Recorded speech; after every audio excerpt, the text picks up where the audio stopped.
Hey guys, welcome to the channel.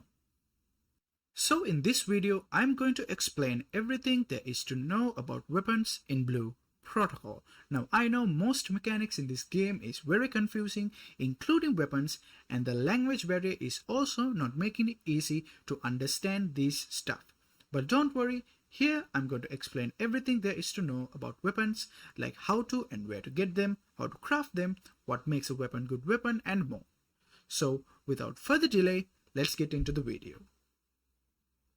First, we all got to know how to obtain these weapons. Now the main way to obtain these weapons is through adventure pods. As you can see, some of the adventure pods here displays a weapon on them. When you get such an adventure pod, you can obtain the weapon blueprint to craft these weapons.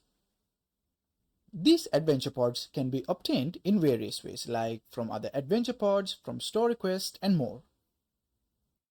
As shown here, you can see that when you complete this quest, you can get a weapons adventure pod. This says here that it'll reward you with the God's Passage adventure pod. This one right here.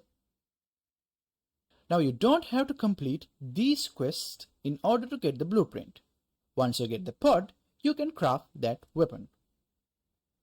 Here, once you get the blueprint, you can craft any of the 5 weapon types available, and they all use the same materials. After you get a weapon blueprint, go over to the crafting place, and from here you can craft any weapon of your choice. All weapons have an attribute. As you see here, this weapon has a lightning attribute and this weapon has a fire attribute.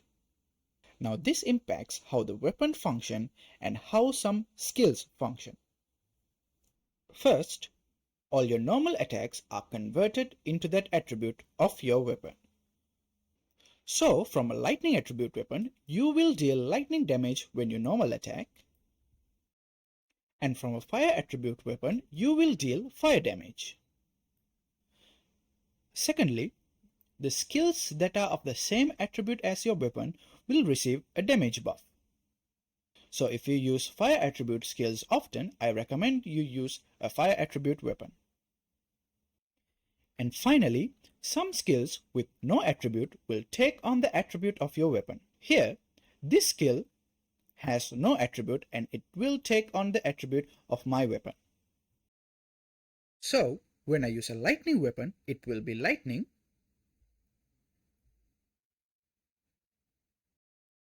And when I use a fire weapon, it will be fire. Now with this information, you might be wondering what makes a weapon a good weapon, because all weapons have different stats and bonuses even if it is the copies of the same weapon. Each weapon has a number of sockets between 1 and 4 that you get randomly when you craft it. In short, a weapon with 4 sockets is better than a weapon with 2 sockets. These sockets are for attaching ability plugs, so that means the more sockets you have, the more plugs you can attach to your weapon and make it stronger. But the more sockets you have, the lower the chance of obtaining that number of sockets, which means your chances of getting a 4-socket weapon is lower than you getting a 2-socket weapon.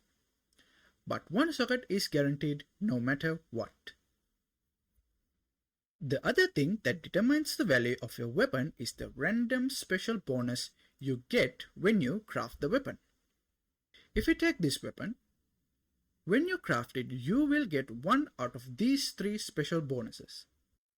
For this weapon, you have a 60% chance of getting the Hog Killer, a 20% chance of getting the Drogoman Killer, or a 20% chance of getting the Goblin Killer bonus.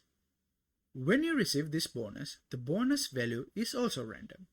So if you get the Goblin Killer bonus, and it is a great success, you will get a bonus value between 11 and 13%. And if it is of normal success, you will get a value between 5 and 8%. Overall, a good weapon is one with a good number of sockets combined with the special bonus you want that has a good effect percentage value. And you can increase your chance of getting a good weapon by using these tickets shown here. Now I have to say, if you are in the lower levels, this really doesn't matter. Just use the highest level weapon you have. These are mainly for players who want to min-max their character. So that's it for the video. Like and subscribe to the channel if you enjoyed the video, as it helps me as well as the channel to grow and bring you guys this type of content. As always, this channel is mainly going to focus on Blue Protocol and bring you guys guides, exploration, raid info, tips and tricks, and much more. So once again, hit that like and subscribe button, and I'll see you guys on the next video. Thank you for watching.